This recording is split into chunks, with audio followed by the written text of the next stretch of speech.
LBGJ just printed 553.01% to 0.1650. My people, this is a penny stock trying to speedrun enlightenment and chapter 11 in the same candle. It's a 546.48k market cap. Blink wrong and the whole company fits inside the spread. Gets marked to myth and vanishes. SIG. 102.61 million volume though. My mouse hand is doing cardio and my broker thinks I'm running a sweatshop.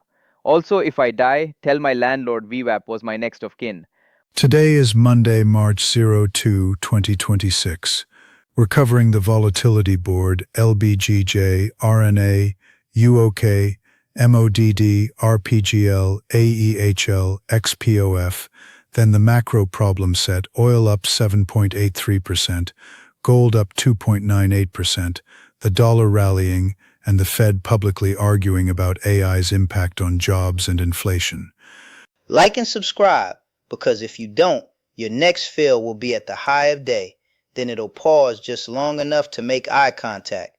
Then it'll wick you out like a TED Talk on humility. Practical tip disguised as me being dead inside. On LBGJ at 16 cents. Your stop is not a vibe. Predefine the dollar loss and accept you might get slipped because liquidity is basically a campfire story in here. Wait, LBGJ is up 553.01%, but it's also down 83.82% in that other column. So it's like a trampoline made of knives that charges a cover fee? Exactly. You're seeing heavy drawdown context, so some of this can be dead cat mechanics plus attention. Intraday, treat it like a gap-and-go attempt, where VWAP is the courtroom. If it holds above VWAP after the first volatility burst, you can scalp.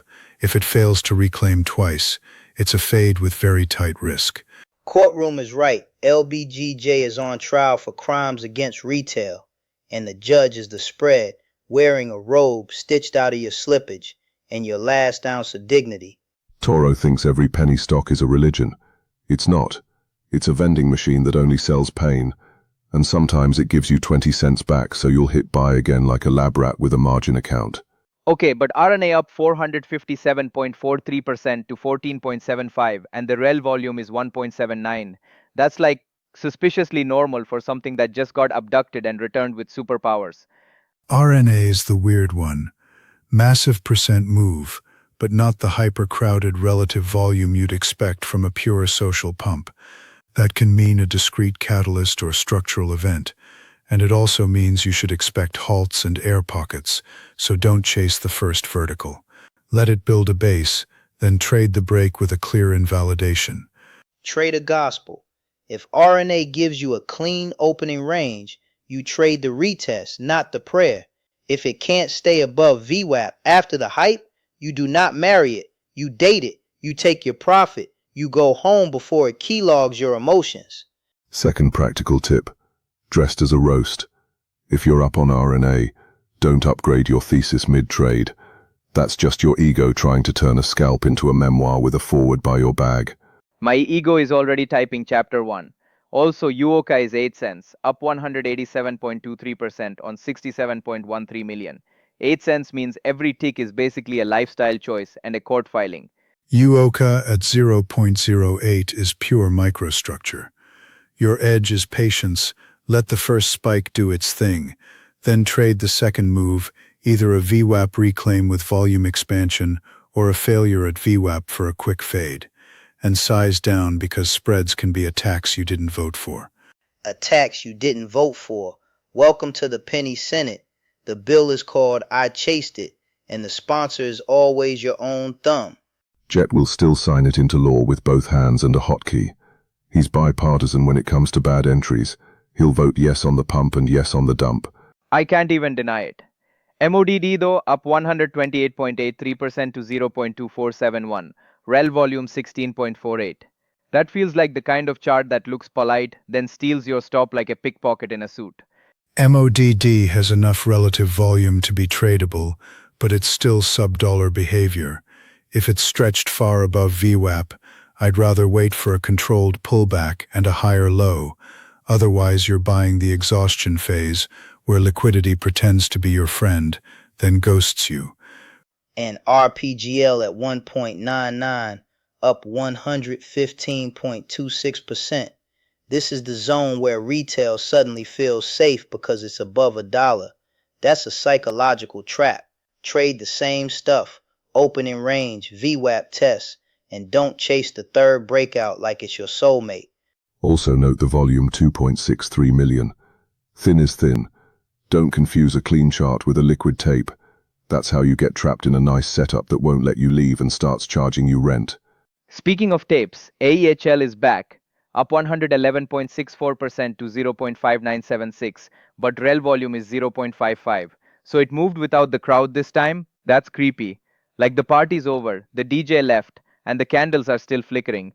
Low relative volume on a big percent move can mean the baseline volume is higher historically, or the move happened during a quieter window. Either way, don't assume follow-through. Intraday, if AEHL gaps and immediately loses VWAP, it's often a liquidity trap.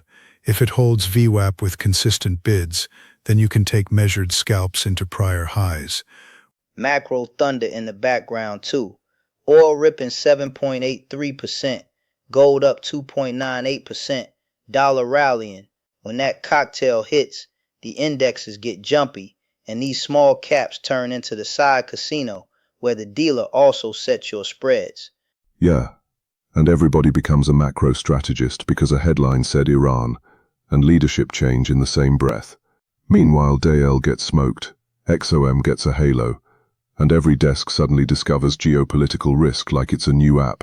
If the dollar rallies because oil surged and cuts are less likely, does that mean my growth scalps are cooked or just microwaved with the door open? It means the discount rate story tightens. If energy-driven inflation expectations rise, the market can reduce odds of near-term easing. Intraday, that usually shows up as harsher reversals in high multiple names and more headline sensitivity. So trade smaller, take profits faster, and don't let a macro tape turn your micro setup into a hostage situation. And while we're at it, Congress stock trading talk is still stuck. Of course it is. The only thing that clears fast is your stop when you use a market order on LBGJ. That's the efficiency we can count on. Toro just tried to short the entire government. Bold, not tradable, wide spreads. Also, the halts never end, and the insiders always get the fill.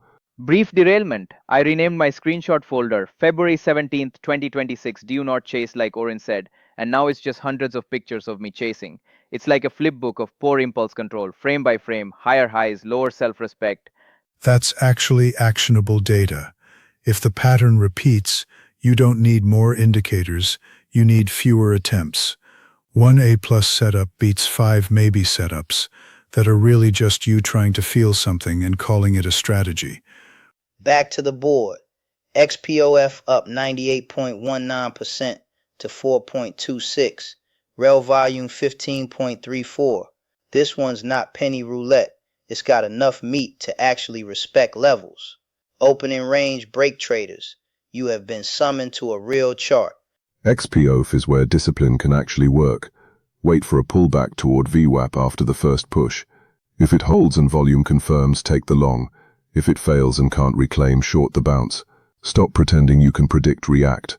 Also, the Amazon cloud outage headline. If objects hit a data center, I'm sorry, that's not tech news. That's Looney Tunes with a service level agreement. If my broker says objects hit my order, I'm suing physics. Cloud headlines can still matter intraday.